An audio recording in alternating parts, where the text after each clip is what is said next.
بسم اللہ الرحمن الرحیم۔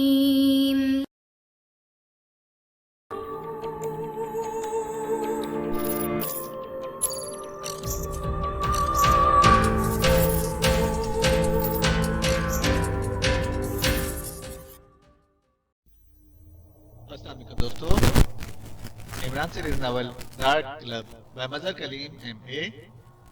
اگر آپ نے ابھی تک ہمارے چینل جاسوسی دنیا کو سبسکرائب نہیں کیا تو سبسکرائب کریں اور بیل آئیکن پر کلک کیجیے۔ کاؤنٹر پر ایک گنجے سر اور خاصے چوڑے جسم والا آدمی موجود تھا۔ کہاں ہے وہ سالی نکچڑی؟ مجھ سے بات کیوں نہیں کرتی؟ اسے تم نے بتایا نہیں کہ قاسم دی گریٹ کون ہے؟ قاسم نے کاؤنٹر پر زور سے مکہ مارتے ہوئے کہا، اور اس کے مکے نے خاصا بڑا دھماکہ کر دیا۔ ہال میں موجود ہر شخص گردن موڑ کر ادھر ہی دیکھنے لگا۔ کس کی بات کر رہے ہیں آپ؟ کون بات نہیں کرتی؟ کاؤنٹر مین نے حیرت سے قاسم کو دیکھتے ہوئے کہا۔ اس کے لہجے میں ہلکی سی تلخی تھی۔ لو، تمہیں معلوم ہی نہیں؟ ابے کس گھامڑ نے تمہیں یہاں کھڑا کر دیا ہے؟ سالے حرام ویٹر، تم تنخواہ خواہ کی لے لیتے ہو؟ قاسم الٹا اس پر چڑھ دوڑا۔ آپ ہوش میں ہیں؟ کاؤنٹر مین نے بڑی مشکل سے غصہ ضبط کرتے ہوئے کہا۔ جناب، مجھ سے فرمائیے، کیا بات ہے؟ اچانک کسی سپروائزر نے قریب آ کر کہا جو اسے گیٹ کے قریب ملا تھا۔ تم سے کیا فرماؤں؟ سالے شکل دیکھی ہے؟ ہاں، ان سے فرماؤ۔ کیوں فرماؤں؟ فرماؤں میں مفت ملتی ہے کیا؟ قاسم اس پر پھٹ پڑا۔ آپ نے میڈم باوری کا رقص دیکھا ہے جناب؟ کس قدر خوبصورت رقص تھا۔ ہاں دیکھا ہے۔ تم سے مطلب؟ میں نے اپنی آنکھوں سے دیکھا ہے، کرائی کی آنکھوں سے تو نہیں دیکھا۔ ارے ہاں، وہ ہے کہاں؟ اس نے مجھ سے بات نہیں کرتی۔ اوہ، تو آپ میڈم سے بات کرنا چاہتے ہیں؟ ضرور جناب، ضرور، تشریف لائیے، سپروائزر نے جان چھڑانے کے انداز میں کہا، اور قاسم یوں خوش ہو کر اس کے پیچھے چل پڑا جیسے اسے باقاعدہ ملاقات کی دعوت دی گئی ہو۔ سپروائزر اسے ہوٹل کے پچھلی طرف لے گیا اور پھر راہداری سے گزر کر وہ ایک کمرے کے دروازے کے سامنے رک گیا۔ دروازے پر مینیجر کے نام کی تختی لگی ہوئی تھی۔ سپروائزر نے دروازہ کھولا اور اندر داخل ہونے لگا ہی تھا کہ قاسم نے اسے گردن سے پکڑ کر واپس کھینچ لیا۔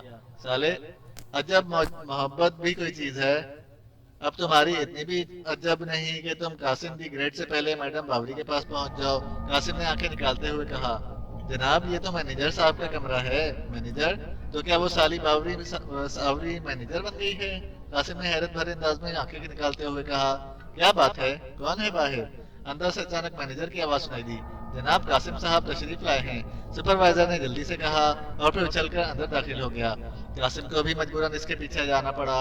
اوہ، آپ پھر آ گئے؟ مینیجر نے اس بار قدر تلخ لہجے میں کہا، جناب میں نے آپ سے ان کا تھوڑا سا تعارف کرایا تھا، یہ کرنل فریدی اور کیپٹن حمید کے دوست ہیں۔ سپروائزر نے جلدی سے مینیجر سے مخاطب ہو کر کہا، ہاں ہاں تم نے بتایا تھا، تشریف رکھیے۔ ابے گھامڑ، یہ باوری ہے۔ ایسی ہوتی ہے باوری، منوس چمگادڑ کی شکل، اور بن جاتے ہیں باوری۔ قاسم نے حیرت سے ادھر ادھر دیکھتے ہوئے کہا، جناب قاسم صاحب بہت بڑے صنعت کار ہیں، سر عاصم کے اکلوتے صاحبزادے ہیں، عاصم گروپ آف انڈسٹریز کے مالک، اور جناب دل کے بڑے سخی ہیں قاسم صاحب، بخشنے پر آ جائیں تو لاکھوں بخش دیں۔ سپروائزر نے جلدی سے مینیجر کو آنکھ مارتے ہوئے کہا، اوہ اوہ، اچھا اچھا، تشریف رکھیے جناب، ہمیں خدمت کا موقع دیجیے۔ مینیجر اب ایک جھٹکے سے اٹھ کھڑا ہوا تھا۔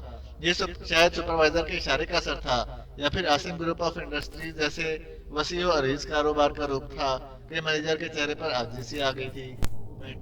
بیٹھتے ہیں، مگر وہ میڈم باوری، ہائے ظالم، کہاں سے لے آئے ہو اسے؟ بڑی تگڑی فلوٹی ہے۔ قاسم نے ٹھیٹھ عاشقوں جیسے لہجے میں کہا، یہ میڈم باوری سے ملاقات کرنا چاہتے ہیں۔ اوہ جناب، ویری سوری، یہ تو ناممکن ہے، میڈم تو کسی سے نہیں ملتی۔ مینیجر نے فوراً روکھا سا منہ جواب دیتے ہوئے کہا، ابے کیسے نہیں ملتی؟ خواہ کو نہیں ملتی؟ کہاں چھپا رکھا ہے اسے؟ مجھے بتاؤ، میں دیکھتا ہوں کیسے نہیں ملتی۔ قاسم نے غصے کی شدت سے اٹھ کر کھڑا ہو کر کہا، جناب بے شمار لوگوں نے اس سے ملنا چاہا، لیکن وہ کسی سے نہیں ملتی، صاف انکار کر دیتی ہیں۔ مینیجر نے ہاتھ ملتے ہوئے کہا، اور سپروائزر کا چہرہ بھی لٹک گیا۔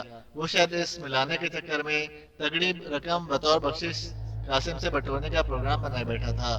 مجھ سے بات کرو قاسم، خالہ زاد کے ہوتے ہوئے تمہیں دوسروں کا سہارا نہیں لینا چاہیے۔ اچانک دروازے سے آواز سنائی دی اور قاسم کے ساتھ ساتھ مینیجر اور سپروائزر بھی چونک کر دروازے کی طرف دیکھنے لگے۔ دروازے پر ایمان کھڑا احمقانہ انداز میں آنکھیں ٹپٹپا رہا تھا۔ خالہ زاد؟ ارے تم خالہ جاد، تم کہاں سے ٹپک پڑے؟ قاسم نے یوں اچانک ایمان کو اپنے سامنے دیکھ کر حیرت سے آنکھیں پھاڑتے ہوئے کہا، اور ایمان اندر داخل ہو گیا۔